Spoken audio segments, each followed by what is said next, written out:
Hi friends, in this video we are going to see what is the importance of throw keyword and throws keyword in exception handling. Okay, so throw keyword is mainly used for to throw manually the exception. See, so far we have seen IO exception, arithmetic exception, array index out of bound exception, null pointer exception, number format exception. Similar way, you want to throw some exception manually. Manually you want to throw an exception, then the throw keyword will help you. Okay, I will show you that. Okay, come to here. How I can throw the exception manually? Let me create another class. You can see here. I want to throw the exception manually. How I can throw? For example, see here. Throw new arithmetic exception. I want to throw manually. Okay. And I want to give some message also. It is arithmetic exception. Now what will happen? Tell me. It will throw the exception for us. The code whatever I have written here, it is giving us the arithmetic exception, right? It is giving us the arithmetic exception. Okay, let me comment this and execute this program again for you. Now if we will execute, what will happen? It is going to throw arithmetic exception for us. See? Similarly, I want to throw manually. In real time and all some cases, we need to throw manually the exception. Okay? We need to throw manually the exception. So, you want to throw manually any exception, then we need to use the throw keyword. See here. Here also will get arithmetic exception. Or you want to throw any other exceptions like IO exception you want to throw. IO exception you want to throw. Here also very simple. This is IO exception. Okay, throw IO exception. Then throws I will tell you later. Or you want to throw number format exception. Number format exception you want to throw. Just very simple. You can throw number format exception. Okay, execute this program and see what is happening. See, number format exception is thrown manually. So you want to throw any exception manually. Okay, so then we need to use the throw keyword to raise the manually exceptions and all. Again, here also to handle this, very simple here also. Like put that code into the try block. How you can handle this? Same thing. Put this code into try block. You want to handle this, just you can give what is the super class of exceptions? Exception class. So you can give here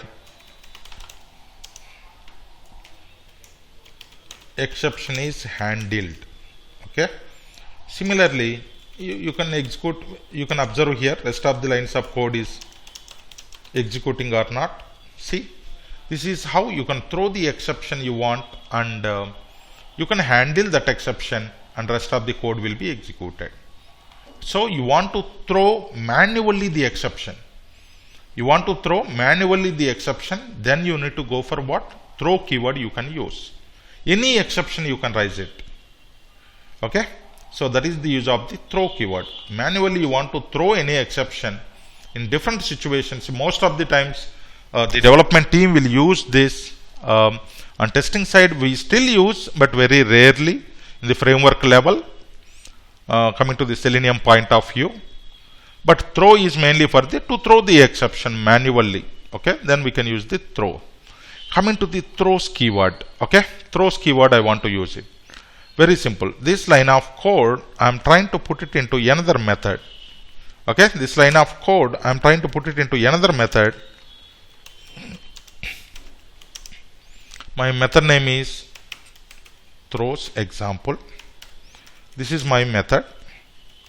Instead of number format, I want to give IO exception. What? Instead of number format, I want to give what? Just throw new IO exception. I want to give IO exception.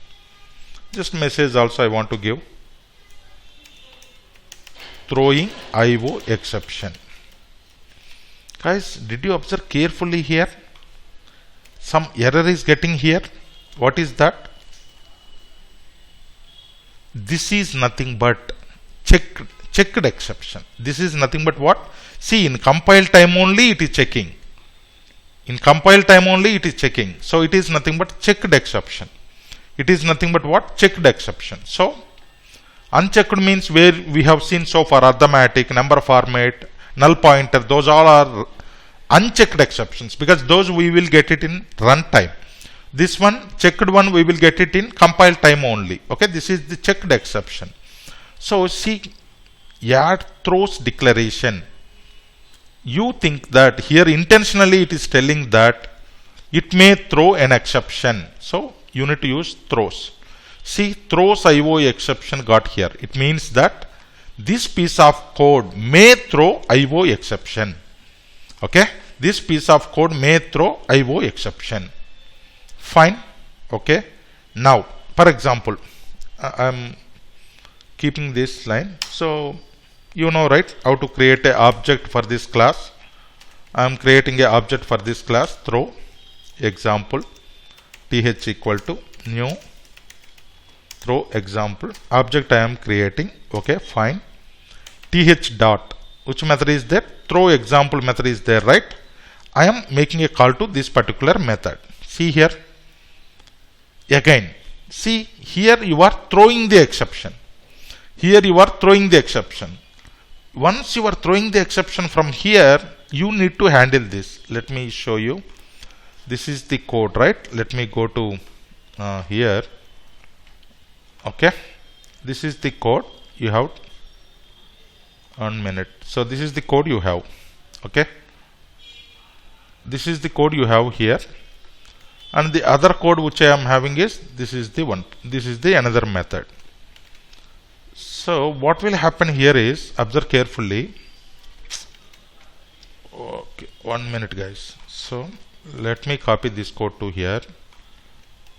This is the code we have here. Okay. What will happen is you are creating an object to this particular class. Perfect. It is throwing the exception because you did not handle.